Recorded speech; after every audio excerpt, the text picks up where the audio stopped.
Excellence. Bonsoir. Alors, certains de vos détracteurs vous ramènent régulièrement une phrase, et cette phrase remonte aux premiers instants de votre prise de pouvoir, quand vous disiez que si tout est mis en œuvre, 3 mois suffiraient pour tendre vers la fin de la guerre.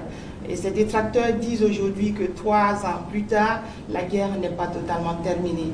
Monsieur le Président, ce soir, que leur répondez-vous? D'accord, merci beaucoup. Et merci à tous d'être venus pour cette interview. C'est vrai, c'est ce que nous aurons souhaité, mais les choses n'ont pas été comme on le pense. Et je dis si tout est mis en œuvre. Alors, il y a plusieurs perspectives à mettre en œuvre pour pouvoir atteindre cet objectif dans ce laps de temps. Mais tout n'a pas été mis en œuvre comme on le souhaitait. Primo, l'adversité. Alors, dès que nous sommes arrivés au pouvoir, nous aurons espéré qu'on nous laisse travailler très rapidement et pouvoir avancer. Malheureusement, certaines personnes nous ont approchés et ont voulu que nous allions dans leur sens parce que leur objectif n'était pas que la guerre finisse de sitôt. Je veux parler de certaines forces étrangères qui étaient présentes sur notre sol.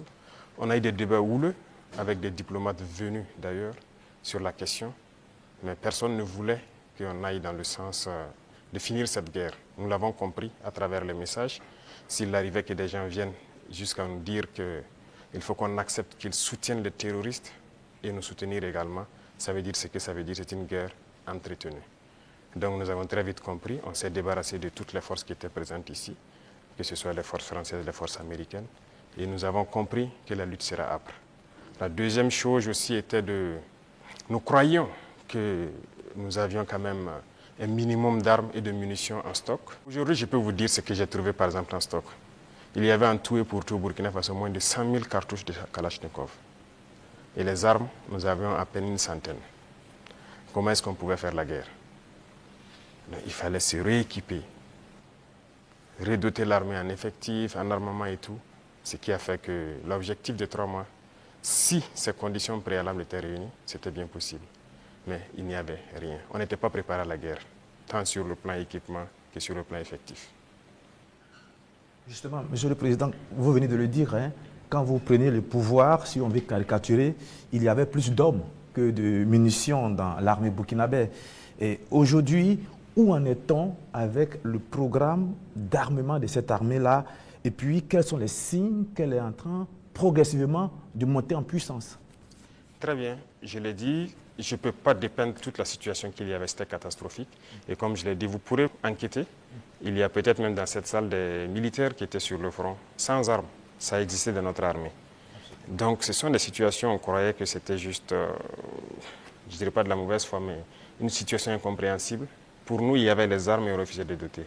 Mais quand on a été face à la réalité, très vite, on s'est résolu à chercher d'abord à armer l'effectif qui était là. Et là, ça a été la croix et la bannière. Parce que beaucoup de puissances ont refusé de nous vendre les armes. Et donc, on s'est tourné vers ceux qui avaient envie de nous vendre les armes. Très vite, on s'est équipé. On a recruté les VDP, on a pu payer tout ce qu'on voulait.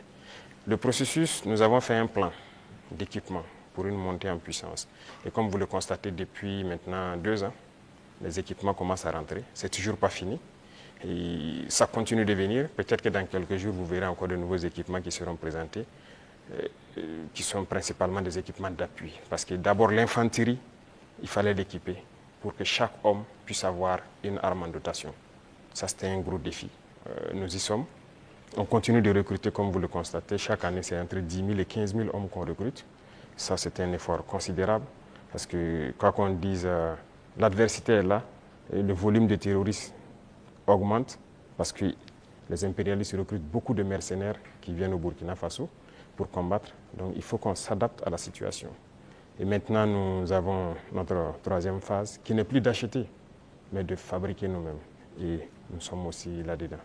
Donc, c'est ça la montée en puissance. Il faut bien s'équiper, mais aussi créer une industrie de défense.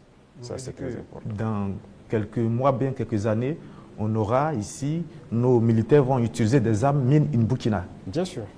Nous avons la capacité intellectuelle. Il y a de la ressource. Il suffisait juste de chercher. Et voilà. Nous sommes là-dessus. Vous serez surpris sûrement. Alors, Monsieur le Président, cette guerre, est-ce que